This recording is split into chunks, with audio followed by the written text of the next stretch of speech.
Vamos mergulhar hoje num dos temas assim mais centrais da teologia, o propósito da morte de Cristo. É uma daquelas doutrinas que, sabe, molda tudo o que a gente entende sobre Deus, pecado, salvação, é realmente um pilar. Então, a grande pergunta que guia nossa análise é essa, né? Qual foi exatamente o propósito da morte de Cristo lá na cruz? E olha, a fonte que a gente está usando aqui para essa análise oferece uma resposta teológica muito específica, bem detalhada. Então, sem enrolação, vamos direto ao que interessa. Ok, então a resposta para essa pergunta toda, segundo o nosso material de base, gira em torno de uma palavra-chave: substituição. A ideia aqui é que a morte de Cristo foi muito mais que uma tragédia, né? Foi um ato com um propósito teológico e um propósito bem profundo. E é aqui que a coisa começa a ficar interessante. A nossa fonte apresenta esse conceito. A morte de Cristo foi, sim, uma substituição pelos pecadores. Mas, atenção, não foi uma troca idêntica, um por um. Não é tão simples assim. A teologia chama isso de substituição equivalente. E o que isso quer dizer? Vamos descobrir. Beleza, vamos traduzir isso. O ponto central é o seguinte: o valor do sacrifício de Cristo foi imensamente maior do que a punição que, sei lá, milhões de pecadores mereceriam. Mas o ato em si, a morte dele na cruz, não foi a mesma coisa que a segunda morte que a teologia descreve. Então a gente tem que separar bem as duas coisas.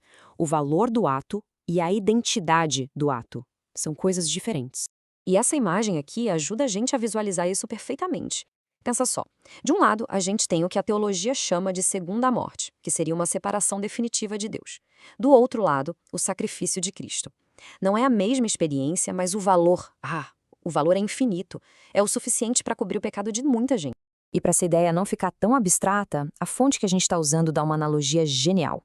Pensa assim, o que vale mais? 99 moedinhas de 1 centavo ou uma única moeda de $1? Pois é, a morte de Cristo, mesmo sendo um único evento, tem um valor infinitamente maior do que todas as mortes que ela veio para substituir.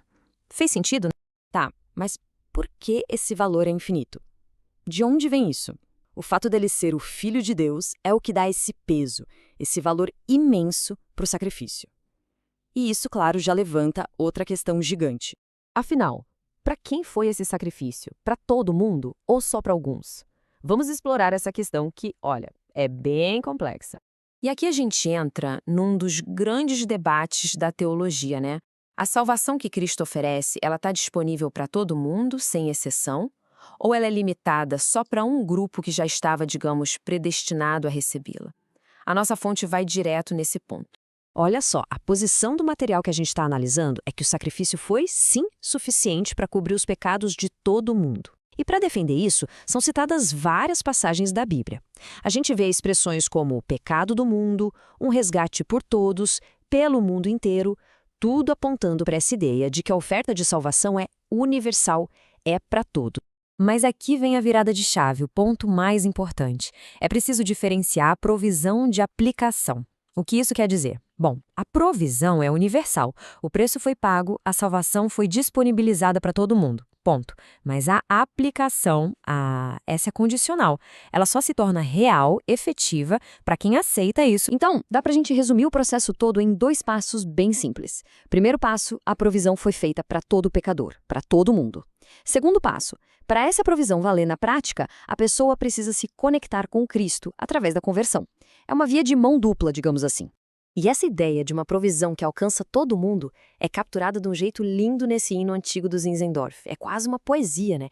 Ele está dizendo que mesmo que houvesse mais pecadores do que grãos de areia no mar, o resgate pago por Cristo ainda seria suficiente. É uma imagem poderosa que reflete exatamente a teologia que a gente está vendo. E falar nesse hino nos leva a um ponto final que eu acho fascinante.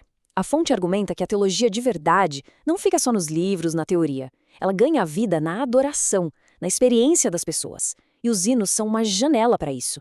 Com eles, a gente não vê só o que as pessoas acreditam, mas como elas sentem essa fé no dia a dia. O texto que a gente está usando destaca uma coisa muito legal.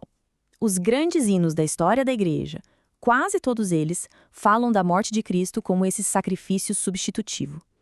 E o ponto aqui não é que os hinos criaram a doutrina. Não, é o contrário. Eles são o resultado dela.